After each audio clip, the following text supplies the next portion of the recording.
পঞ্চম খণ্ড বুলি কয় সপ্তম খণ্ড এইটো পঞ্চমত পৰিছে পঞ্চম খণ্ডত আপোনাৰ ভাতৃ হয় কি নাম আছে কোবাদ আলী আপোনালোকৰ কি সন্দেহ হয় মোৰতো সন্দেহ মানুহে মাৰ্ডাৰ কৰিছে যিহেতু কপালত মূৰত অলপ চিন আছে গতিকে মাৰ্ডাৰ হোৱা বুলি মোৰ সন্দেহ হয় গতিকে এইটো মাৰ্ডাৰে হৈছে গতিকে এইটো যাতে আপোনালোকে নিউজ কৰিব যাতে ন্যায্য তদন্ত কৰি যিটো বিহিত ব্যৱস্থা ন্যায্য ল'ব পাৰে বিচাৰটো ন্যায্য হয় তেওঁ এজন ভাল মানুহ আছিল মোৰ বংশৰ দেৱানী আমাৰ বংশৰ দেৱানী তোৰ ঘৰ দুটা চৌতাৰতো আছে ইয়াতে ল'ৰাৰ ঘৰ তাৰ পাহাৰত এই অঞ্চলতে সদায়তো মানুহৰ সহযোগিতা কৰে বিচাৰ টিচাৰ কৰি মানুহক মিলাই দিয়ে সকলো সময় মানুহ মানে তেওঁ কাৰো লগত হাই কাজিয়া কেতিয়াও নকৰে কোনোবাই ক'ব নোৱাৰিব তেওঁৰ লগত কোনোজনে হাই কাজিয়া হৈছে গতিকে মোৰ সন্দেহ হয় এইটো মাৰ্ডাৰ কৰিছে গতিকে এইটো যাতে শত্ৰুতা বুলি এতিয়া আমি ক'ব নোৱাৰোঁ ইনকুৱাৰী তোলাই পৰিব আমি হ'লেও চেষ্টা কৰি আছোঁ কাৰ লগত কাজিয়া আছিল নেকি এতিয়া আমি গম নাপাওঁ কাৰ লগত কাজিয়া পুলিচে ইনকুৱাৰী কৰিব ডিপাৰ্টমেণ্টে ইনকুৱাৰী কৰিব আপোনালোকে অলপ ইনকুৱাৰী কৰি চাব যিহেতু আপোনালোকে যি বলি হৈছে বয়সীয়াল ব্যক্তিজনৰ নাম কি আছে কোবাদ আলী তাৰ ভোটাৰ লিষ্টত ঘৰ চৌতাৰা ইয়াতে ঘৰ আছে সৰু ল'ৰা এটা থাকে মানে গাঁওখনৰ নাম কি এইটো এই গাঁওখন পঞ্চম খণ্ড নেকি ইয়াতে ঘৰ আছে না ইয়াতে ঘৰ পুত্ৰৰ ঘৰত থাকে আৰু ইয়াত থাকে মই সদৌ সংখ্যালঘু ছাত্ৰ ইউনিয়ন নামচুৰ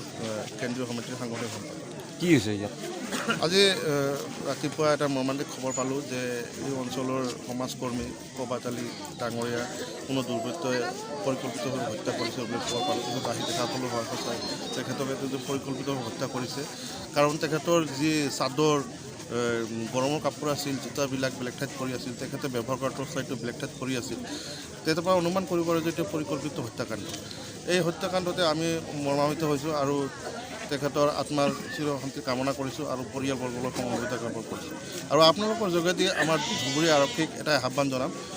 অতি সোনকালে এই ক্ষেত্ৰত তীব্ৰ গতিত তদন্ত হ'ব লাগে দোষী যোনে নহওক কিয় কৰায়ত্ব কৰি জেল হাতলৈ প্ৰেৰণ কৰিব লাগে আৰু উচিত শাস্তিৰ ব্যৱস্থা কৰিব লাগে আৰু সঘনাই এই অঞ্চলটোত কিন্তু 3 মাহ 4 মাহ 6 মাহৰ মূৰে এটাৰ পিছত এটা মাৰ্ডাৰ হৈ আছে এই ক্ষেত্ৰতো জিলা উপায়ুক্ত আৰু আৰক্ষী মহোদয়ক অনুৰোধ জনাম অতি সোনকালে ইয়াত এটা আচলতে আউটপোষ্ট হ'লেও দিব লাগে কাৰণ আউটপোষ্ট হ'লে বহুতখিনি আমাৰ ইয়াৰ পৰা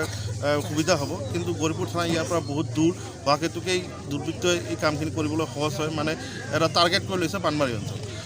সেইকাৰণে ইয়াত এটা আউটপোষ্ট হ'লে ভাল হয় মানুহজন কি কাম কৰিছিলে মানুহজনে এনে সমাজকৰ্মী আমি এজন ভাল মানুহ হেৰুৱাইছোঁ তেখেতৰ ড্ৰাফটিং তেখেতৰ লিখা মিলা যি আছিল আমাৰ এই অঞ্চল মানুহক কিন্তু সহায় কৰিছে এই ক্ষেত্ৰত আমি এটা আজিৰ পৰা বঞ্চিত হ'ব লগা হ'ল সেইকাৰণে তেখেতৰ আল্লাহ জান্নাতবাসী কৰক ইয়াৰ কামনা কৰিছোঁ আচ্ছা দেখা গৈছে যে এটাৰ পিছত আন এটা এনেকুৱা হত্যাকাণ্ড সংঘটিত হৈছে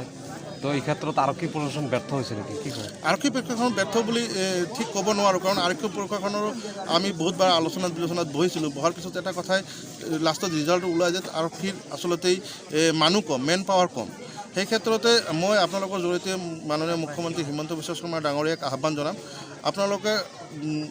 আৰক্ষীৰ যিটো মেন পাৱাৰ সেইটো বৃদ্ধি কৰক আৰু বিশেষকৈ গৌৰীপুৰ থানাৰ এলেকাত সঘনাই এনেকুৱা ঘটনা ঘটি থাকে গৌৰীপুৰ থানাত যিহেতু মেন পাৱাৰ কম আপোনালোকে অতি সোনকালে মেন পাৱাৰখিনি ব্যৱস্থা কৰি আমাক অলপ সহায় কৰক